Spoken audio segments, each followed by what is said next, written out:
In this video, we'll discuss how to effectively assess students' reading skills and their ability to comprehend text in the classroom. Assessing reading is about more than just giving a grade. It's about gathering meaningful information to guide instruction and help students grow. By using a variety of assessment methods, teachers can gain a comprehensive picture of a student's strengths and weaknesses, from their ability to decode words to their capacity to critically analyze a complex text. This information is crucial for tailoring instruction to meet individual student needs.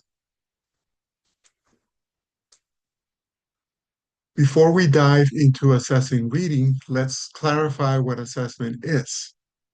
As you can see on the screen, assessment is the systematic process of gathering evidence of students' learning to guide teaching and learning.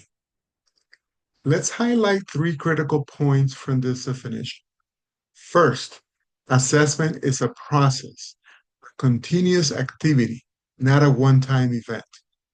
You should follow specific steps to gather meaningful information about your students' progress. Second, your goal is to collect concrete proof of what students know and can do. We'll explore various methods for collecting this evidence in just a moment. And lastly, the most important purpose of assessment is to inform your teaching and help your students improve. If you're not using the information you collect to inform your instruction, you're not using assessment effectively. Please remember to use assessment for its intended purpose. That is, to support learning and teaching. Avoid using assessment for classroom management, discipline, or tracking attendance and tardiness. Please find other strategies for those goals. As I mentioned earlier, assessment is a continuous process or cycle. This figure illustrates the three key steps of the assessment cycle. First, you, the teacher, systematically gather evidence of what your students are learning. Next, you make sense of this information. For example, can a student identify the main idea of a text? Can they find important information in the text? This step is about analyzing the data to understand students' strengths and weaknesses. And finally, you use this evidence to inform your own teaching. Based on what you've learned, you might decide to provide additional practice or teach new reading strategies or reteach a lesson use a different approach, or simply move on to the next topic. After making these instructional decisions, the cycle begins again, allowing you to continuously adjust your instruction to meet your students' needs.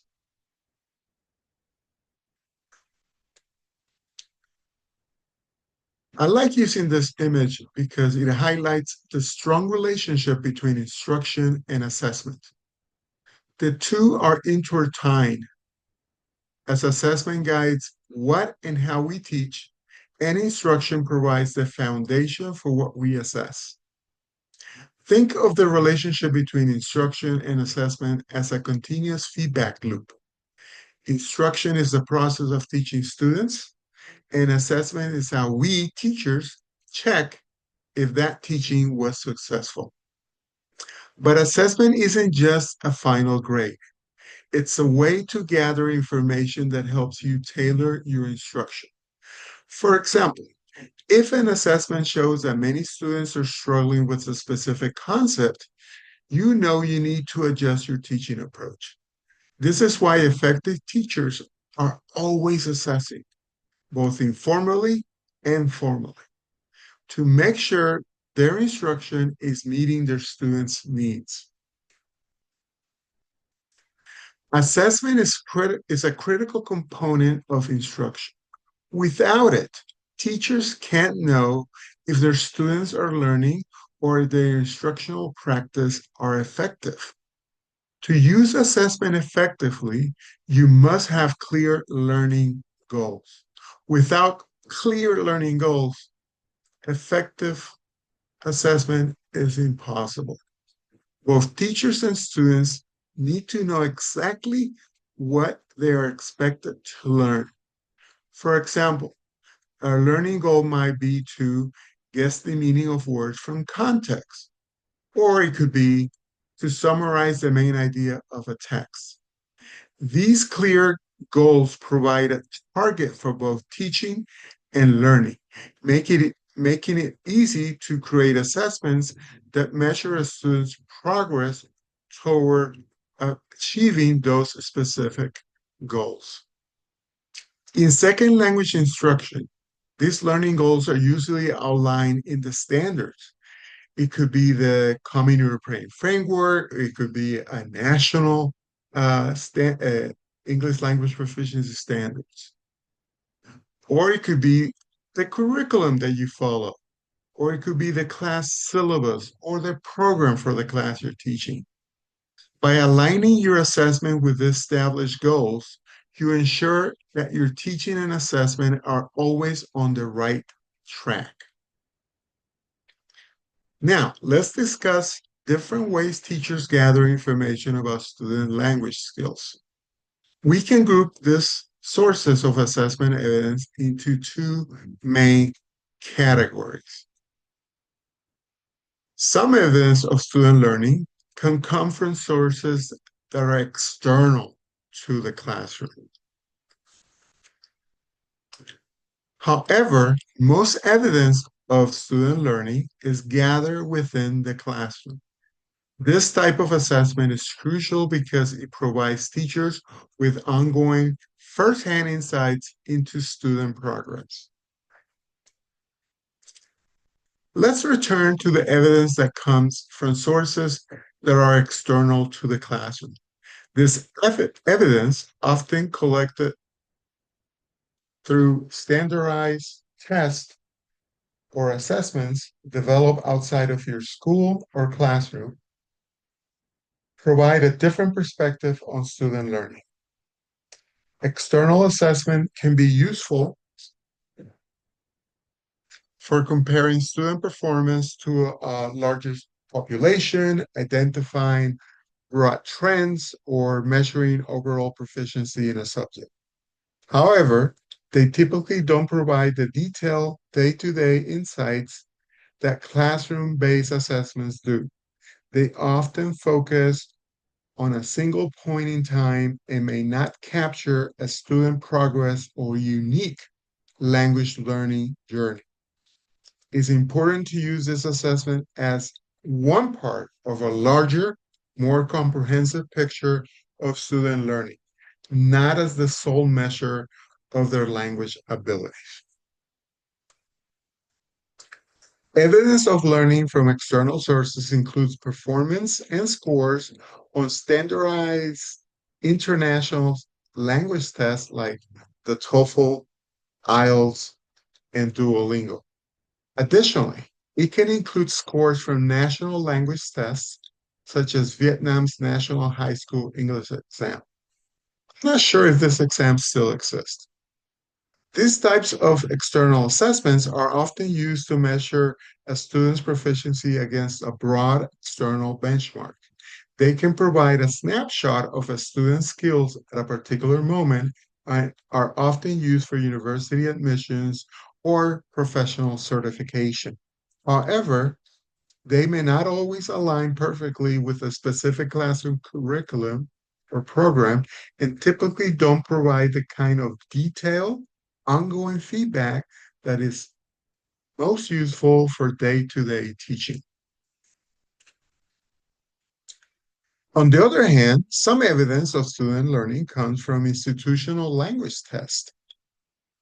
Institutions often use these tests for various purposes, such as placement tests to classify students by level, or as end of unit and final exams for a specific course. Teachers can use students' performance and scores on this institutional test to gain a deeper understanding of their strengths and weaknesses. This evidence provides valuable insights that can inform your instructional decisions. For example, if a group of students performs poorly on a specific grammar section of a final exam, you know that you may need to spend more time reviewing that concept with a future class or lesson. Similarly, if a student tests into a higher level, you can tailor your instruction to match their advanced language skills. Let's move on to the assessment evidence that is gathered within your classroom. This type of evidence is a continuous and invaluable source of information for teachers. Classroom-based assessment allows teachers to observe students learning in real time and in a context that is directly relevant to the curriculum or program. This includes a wide range of activities from formal tests and quizzes to informal observations and class discussions. For example, a teacher can see if a student is struggling with a concept during a group activity or if they've mastered a skill while completing a project. This evidence is a powerful tool for making timely instructional decisions and tailoring support to meet a student's specific needs. This information is crucial for making timely adjustments to your teaching and ensuring every student gets the support they need. Sometimes assessment evidence comes from sources that are system generated. This includes assessments that are part of a textbook, a learning management system or platform, usually called LMS, or a platform that comes with a textbook, an online platform that comes with a text, or you simply find those tests online. System-generated assessment are often useful for their convenience and efficiency. They can provide automated scoring and quick feedback for students. For example, a learning management system or LMS might have quizzes that automatically grade students' comprehension of a reading text. While these tools can be a helpful way to gather data, they often focus on discrete skills and may not fully capture a student's ability to engage in more complex tasks like critical thinking or creative writing. They are best used as part of a balanced assessment strategy that includes other types of evidence. So the more evidence you gather, the better decisions you can make. Finally, the vast majority of assessment evidence comes from teacher-generated assessments. These are assessments that you, as a teacher, create or initiate. Teacher-generated assessments are crucial because they allow you to directly measure what you have taught and what your students have learned in your specific classroom context. Unlike standardized tests, they can be tailored to align perfectly with your curriculum, learning goals, and students' needs. Let's delve deeper into these types of assessments. Formal assessments include a wide range of activities such as quizzes, end of units tests, end of period tests, final exams, portfolios, and even self and peer assessments. Any classroom activity, including homework assignments, can be used for assessment purposes. The key is to use a student's performance on that activity as evidence of learning. Interpret that evidence and then use it to make informed instructional decisions. This is the assessment cycle we discussed earlier. For example, a teacher can use a class discussion to assess a student's ability to express opinions, or a homework assignment to gauge their understanding of a new grammar point. This approach transforms a simple task into a valuable assessment tool, but it's important to be mindful of the activities you assign, ensuring they align with your learning goals. Lastly, we have informal assessments such as questioning and observations. This can include questions students ask or questions you ask in class. Informal assessments are a continuous and a natural way to gather evidence of student learning. You, as teachers, you always gather information because you interact a lot with your students. So they can be based on interactions you have with your students, both inside and outside the classroom. For instance, before class, during a break, or in office hours. For example, if you ask a student, how was your weekend? And the student responds, I go to the mall last weekend. This might suggest that that particular student is struggling with the past tense of irregular verbs.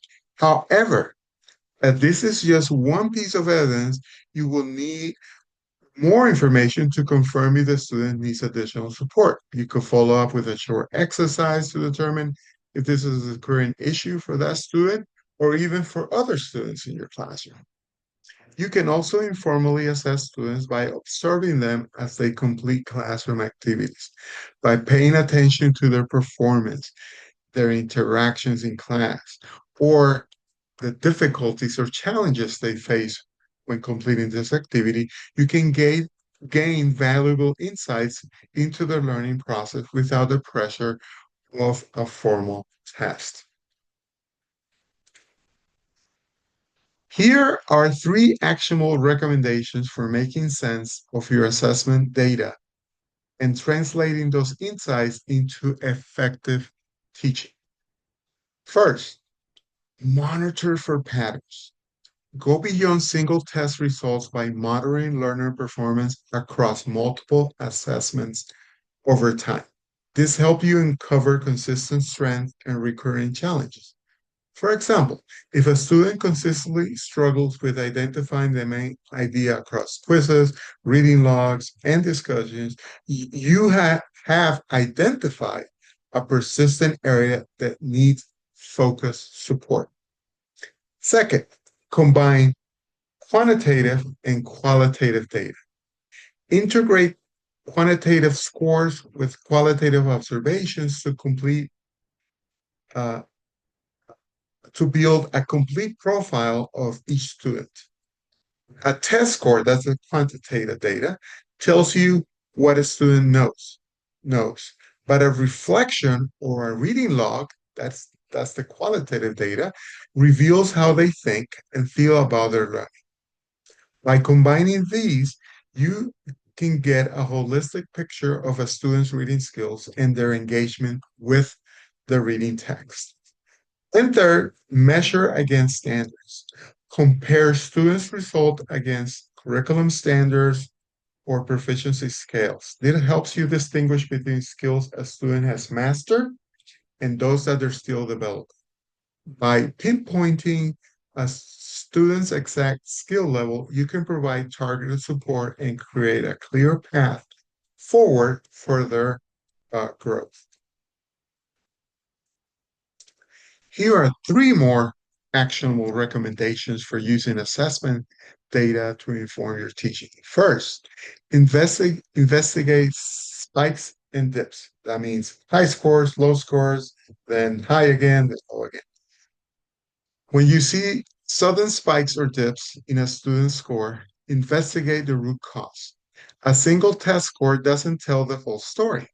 Look at factors such as the complexity of the text, test anxiety, or a simple misinterpretation of a question. This deeper look helps you differentiate between a true learning gap and a temporary obstacle, allowing you to address the actual problem. Second, I encourage you to collaborate with your colleagues. You can convene with colleagues in a professional learning community to review evidence collaboratively. By leveraging diverse perspective, you can reveal blind spots in your own interpretation and spark new intervention ideas. What one teacher sees as a lack of effort, another might recognize as a gap in foundational knowledge. This collaborative approach leads to more comprehensive and effective solutions. And lastly, take targeted action. Turn your interpreted data into targeted actions. Once you understand where your students are struggling, you can provide clear next steps by using differentiated tasks, regrouping, scaffolding, and focused feedback. Instead of one size fits all approach, you can provide tailored support that guides each student toward mastery and empowers them to take control of their own learning.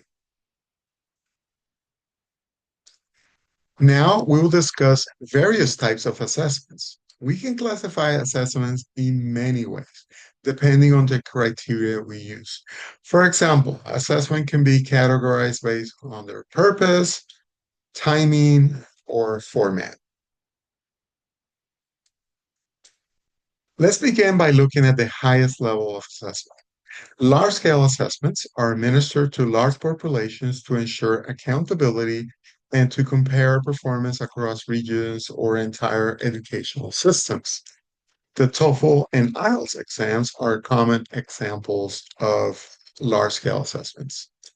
In contrast, classroom-based assessments are conducted within the classroom itself. Their primary purpose is to monitor student learning and to guide instruction on a daily basis, like we discussed earlier. While large-scale assessments provide a broad snapshot of proficiency, classroom-based assessments offer the detailed, continuous information you need to tailor your teaching to individual students. Assessment of learning refers to summative evaluations given at the end of an instructional period to measure what students have learned in that period. On the other hand, assessment for learning involves formative activities that provide feedback during instruction. The purpose of this assessment is not to give a grade, but to improve student learning and teaching while the process is still ongoing. It's a continuous feedback loop that helps both the student and the teacher make real-time adjustments. And finally, assessment as learning goes a step further. It's a metacognitive approach that involves students in self-reflection and self-assessment. By engaging with this activity, students learn to monitor their own progress, understand their strengths and weaknesses, and take an active role in their own learning journey. Standardized assessments are uniformly administered and scored to ensure consistency, reliability, and validity. These tests, like the TOEFL or IELTS, are often used to compare students' performance to a larger population. On the other hand, authentic assessment require learners to apply language skills in real-world or meaningful contexts. Instead of a multiple choice quiz, an authentic assessment might involve a student giving a presentation, writing a blog post, or engaging in a debate. These tasks provide a more accurate picture of a student's ability to use language in a practical setting. Alternative assessments are non-traditional assessments that offer varied ways to demonstrate learning. This category can include portfolios, performances, or student-created projects. While alternative assessment often overlap with authentic assessment, the key feature of alternative assessment is that they move beyond traditional tests and quizzes to give students a wider range of options for demonstrating what they know. Paper-based assessments are delivered on paper and completed by hand, often including both selected response, like multiple choice, and constructed response items, like essays. Computer-based assessments are administered via computer software. This assessment can enable the use of multimedia items such as audio or video, and often feature automated scoring for selected response items, providing immediate feedback. And finally, internet-based assessments are accessed through the internet. This format often supports remote delivery, allowing students to take the assessment anywhere with an internet connection, even at home. It also facilitates real-time feedback and can incorporate a wider range of interactive question types.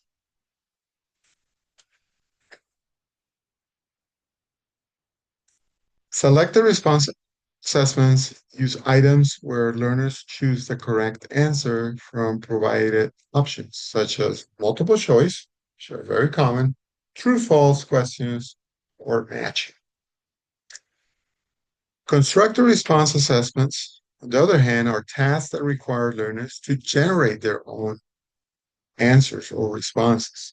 This format includes short answers or longer answers like essays or spoken replies. Unlike selected response questions, this task requires students to produce information rather than just recognizing, providing deeper insight into their knowledge and skills. And finally, formative assessments are ongoing checks for understanding that occur during instruction. They are designed to inform immediate adjustment to teaching and learning. This is what we call earlier assessment for learning. In contrast, summative assessment are evaluations given at the end of a unit or course. Their purpose is to measure cumulative student achievement and to provide a final judgment of what a student has learned. Think of this as this way. A chef tasting the soup is formative assessment, but a customer tasting the final dish is a summative assessment. So summative assessment is what we referred to earlier as assessment of learning. Both of these assessments are valuable, but they serve different purposes.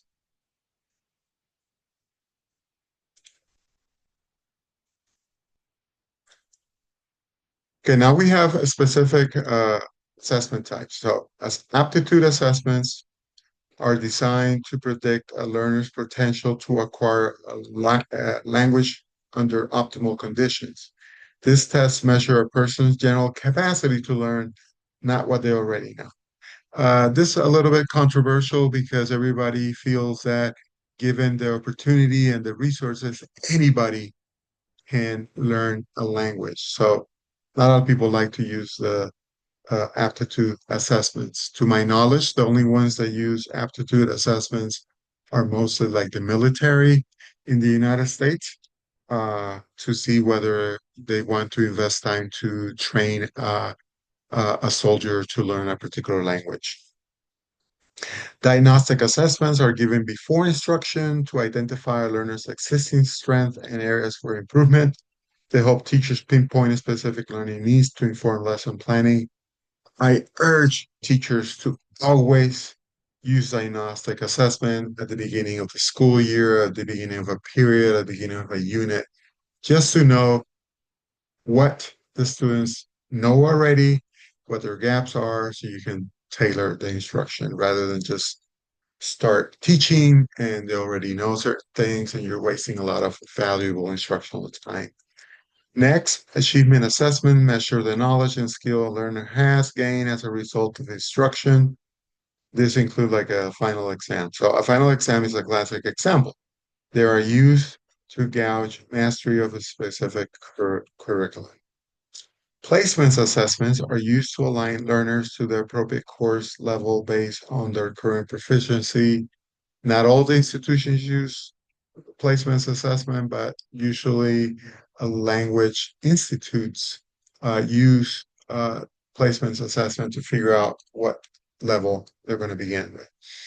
Proficiency assessment gauge a learner's overall language ability independent of any specific curriculum. TOEFL and IELTS are key examples as they measure how well a person can use the language in a real-world setting, regardless of how or where they learn it. Dynamic assessments are interactive assessment that integrate teaching and testing to measure a learner's potential for development. This approach, often rooted in Vygotsky's zone of proximal development, focus on the learning process itself, not just the final product. So you give an assessment task. If they need support, you need to provide support. If they can do it on their own, you don't provide support. That's why it's dynamic in that sense. And finally, adaptive assessment are computerized tests that adjust the difficulty of items in real time based on each learner's responses. This technology tailors the test to the individuals, making the assessment more efficient and precise.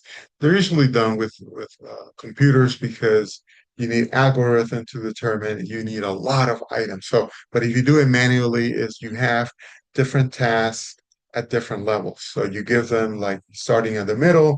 If they can't complete the task, then you go with a lower level task. If they can't do it, then you go to a lower until you figure out what their level is.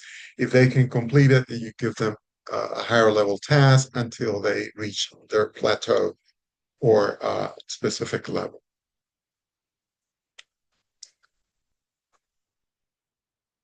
So here are three recommendations for assessing reading in your EFL classroom. First, use text for assessment that are similar to the ones used in class. There should be a clear alignment in terms of genre, topics, length, and difficulty. For example, if you only use short stories in class, don't use a long academic article for an assessment. This consistency ensures you're measuring what you've actually taught and gives students a fair chance to demonstrate their skills. Second, only assess the reading skills you worked on in class and that are outlined in your learning objectives. Remember, the goal is to gather evidence to see if the students are meeting this objective. If your goal was for if your goal was for students to be able to identify the main idea, your assessment should focus on that specific skill, not on something you didn't cover, like vocabulary from the text. Third, use different formats to assess your students and make sure they're familiar with them. Relying on just one type of assessment, like multiple choice questions, can limit what students can show you. Incorporate a variety of formats, such as short answer questions, open-ended reflections, or even a presentation. Just be sure to introduce these formats to your students during instruction so they're comfortable with them when it's time to be assessed. Here are three more recommendations for assessing reading in your EFL classroom. Assess your students continuously throughout the class to inform your instruction. Don't wait until the final exam to find out if they're struggling.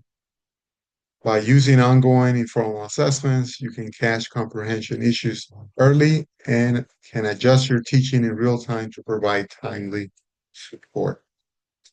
Make sure your expectations are crystal clear about what you want students to do to demonstrate their understanding of a text. Involve them in the assessment process by using self and peer assessment. This does not only helps them um, understand that criteria for success, but also gives them a sense of ownership over their learning.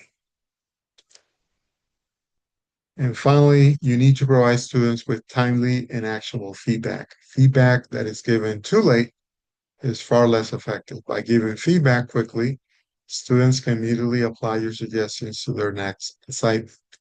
We will provide more detailed information about giving feedback next week, including many tips and suggestions. I want to close this video with a powerful message for you, teachers. Constantly monitor your students' reading progress. Use a variety of assessment types, both formal and informal, to identify their strengths in areas where they need additional support. The information you gather from this assessment is your most valuable tool. Use it to guide your instruction and make sound instructional decisions. By understanding where each student is in their reading journey, you can design targeted instructional supports to help them meet all of their learning goals. This deliberate, data-driven approach is what transforms good teaching into great teaching.